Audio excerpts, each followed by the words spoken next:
my name is Kirioth. It is Monday, the 11th of January, which means it is time for a ramble, as it is every Monday, without fail, except for that time last week where I didn't put one up on Monday and it was a Tuesday instead. But apart from that, every other time, it's been pretty much weekly. Actually, doing pretty well keeping to the schedule for that. Sort of, kind of, apart from last week. Let's not talk about that anymore. Anyway, let's talk about what we have in store for us this week. Because, finally, it's happening. It's only time for Death Guard. So we've got Plague Bearers and Ring Wearers, which, I don't know, for some reason my initial thought for that was, is that not a Beyonce song? But I could be wrong. So, what do we have? Next weekend brings the long-awaited arrival of the Death Guard, which will bring a raspy sigh of relief to our eminently patient devotees of Nurgle. That was a very difficult sentence. Also making their way to the web store some legendary heroes of Middle-earth, bringing the quest of the Ring Bearer back to hobbyist tables once again. Skipping the video. Oh, they've not titled that properly, have they? Look at that. Doesn't that usually have a proper title? It's not just WIW 2020 10 11. What? Hang on. 2021 10 01 10.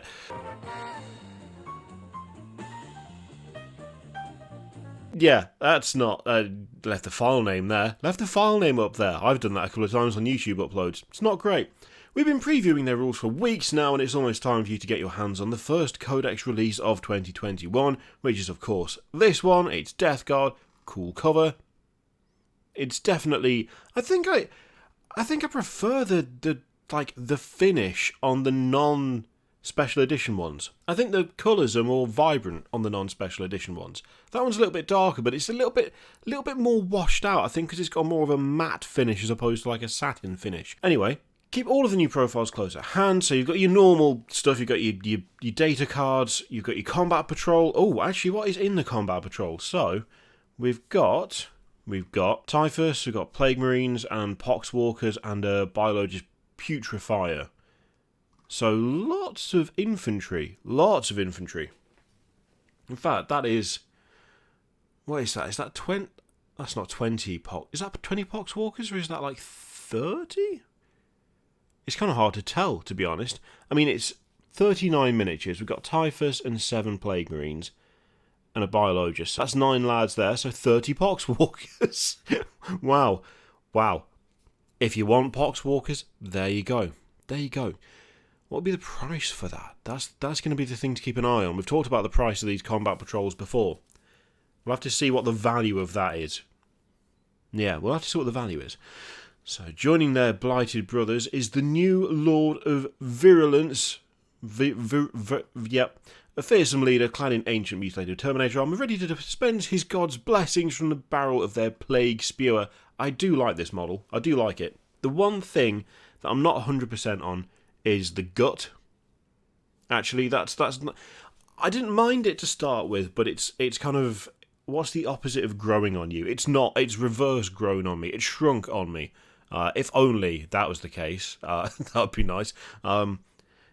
Yeah, everything else about it I like.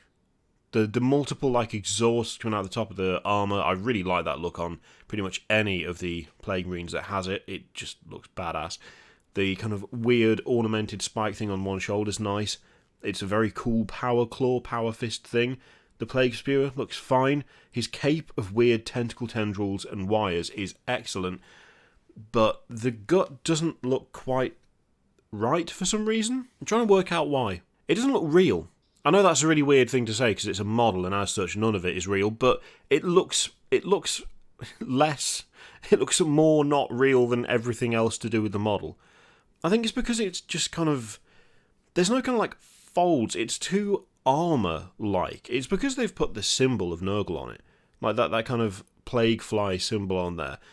I think it's that makes it look like it's not actually flesh. It looks like it should be some sort of weird...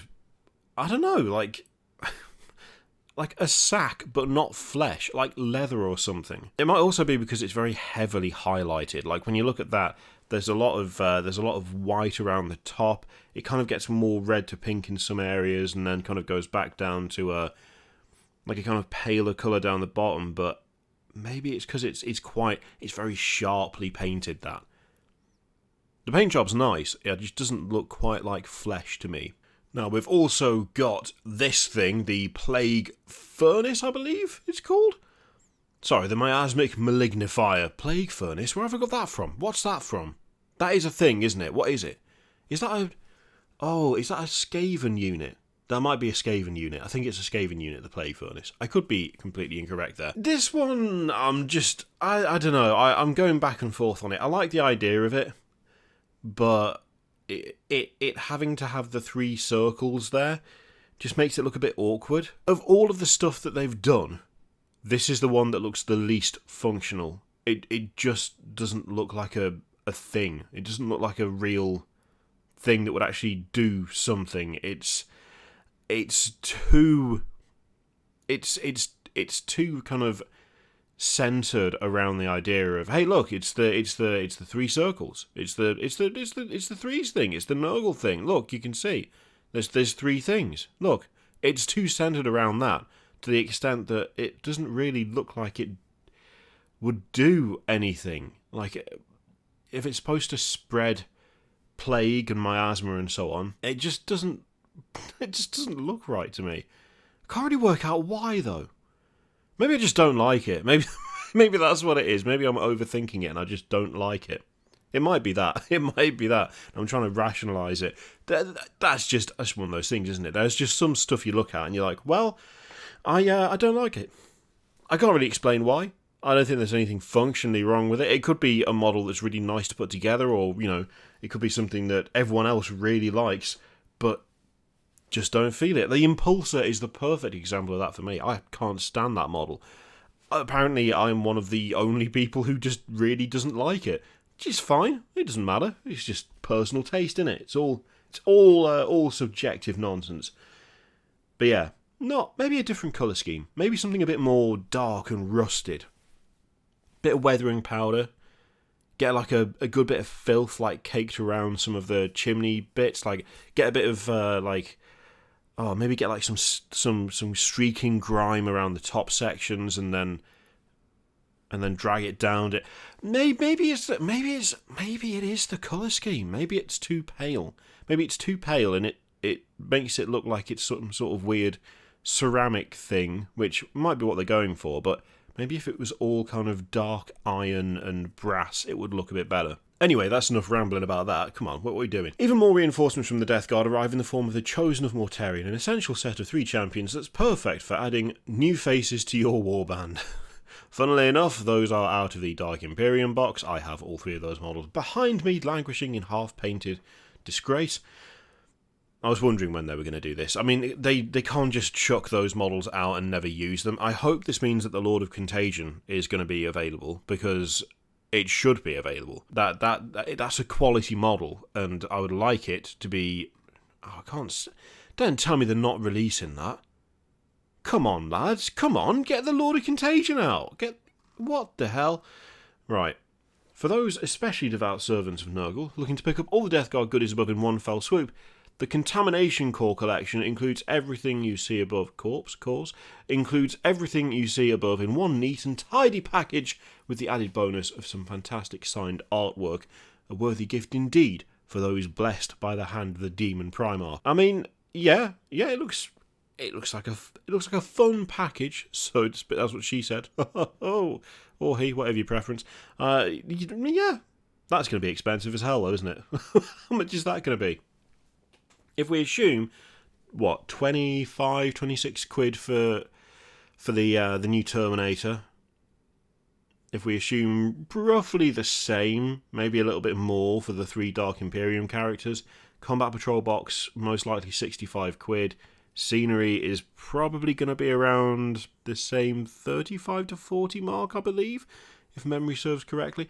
That's gonna run you a fair amount. It's going to run you a fair amount, but you do get a nice little picture, and that's really good artwork as well on that picture. There if you want it, although there's only 100 of them, so you have to get in quick. Need a few more numerous bodies to stand between your shiny new Contamination Core and the false Emperor's Worshippers. Pick up a few boxes of Pox Walkers and give them something to keep an eye on whilst you go about your fell business. Only in a box of 10. That's those rookie numbers for Pox Walkers. What are you going to do with 10? You're going to need loads of those. Come on. Do like a big discount if you buy 50. Or 1,000. Yeah. Right, Middle-earth strategy battle game. The Quest of the Ringbearer begins once again with these returning releases from the classic narrative campaign. Will Frodo and Sam make it to Mount Doom with the Mercurial Golem in tow? Well, the book says yes, so... I mean, really, if you can't manage it, that means you've just failed to recreate it as is, which, you know, surely that's not the whole point. Gollum is looking a little old there. I don't mean Gollum himself, I mean the model. There's some interesting things going on with hands and feet there. I know he's a bit off. I know the lad's a bit off, but there's something of a lack of detail about those elements. But then again, how old are these? How old are these models? They've got to be getting on a bit, right? Yeah, I can't remember when these were first released, but it'll have been a while ago. As March Warden of Lothlorien, Haldir is a deadly adversary of both Bade and Bow, so you can have him holding either. Oh, Gildor and Glorfindel. I always do that. Glynfindel, Glynfindly Windley. Are back to lend their invaluable assistance to the hobbits as they make their way to the safety of Rivendell. The Black Riders, they still look good. These are good-looking models. There's some really nice cloth sculpting going on here. There's a really nice sense of movement. They've done the kind of cavernous hood thing really, really well. Yeah, I like those a lot. And you've also got the Dead Marsh Spectres as well. Did they even show up in the film? They didn't, did they? No, I don't think they did. I'm pretty sure they were book only. The Barrow-wights still look cool. I do like the Barrow-wights. There's some fun weathering going on with that breastplate as well. Yeah, I like those. So, Necromunda. We also have the Fire Cats. I believe these are Forge World. And they look quality, to be honest. They look horrible. What the hell? Really creepy. Ew. You don't want to get anywhere near those, do you? And from Forge World, oh wow, finally, it's happening. The Contekar Terminators. Starting to wonder if perhaps these had just vanished off the face of the earth. That they were never going to be released. But no, they're finally here. I still like them. Still like them. And I think, apart from Black Library, yep, we've got Fury of Magnus. He's not happy. And we've also got Lord of the Dark Millennium. Plus, oh, Mortis. Mortis is on its way. You're going to want to get in real quick for that. With the limited edition hardback, these things go so damn quickly, and then they get put all over bloody eBay by scalpers. Plus, Alfarius, which has got a ridiculously good book cover. Look at that. It is quality. Looks so good. So good. And finally, we've got the stream schedule for Warhammer Community. The Hobby Roundup is really fun to watch. There's so many really good models and great conversion ideas that they show off there. I'm not just saying that because I was in the last one. That's not why I'm saying that. There are genuinely some amazing paint jobs. Plus the Hobby Clinic is really useful. Really useful. It's, yeah. They do really good. They do a really good job with the Twitch channel. It's always fun to watch. So there you go. That is what we have to look forward to next week when it comes to pre-orders. Finally, Night Lord Terminators are happening, and the Death Guard Codex, despite being delayed, is finally on the way. Feels like the Night Lord Terminators were shown off so long ago, halfway through last year or something. Although maybe that's just because time has felt simultaneously stretched and shortened all at once over the last, I don't know, the last year. Nearly a year now of just being stuck at home. Terrible. Anyway, let me know what you're looking forward to most in the comments down below. In the meantime, feel free to click all the things. Patreon, video, subscribe, all that stuff. Click it if you like. Don't click it if you don't want to. And if you would like to, there is an affiliate link in the description which you can use to support the channel. I leave it in your capable hands. Thank you very much for watching. I'll see you next time.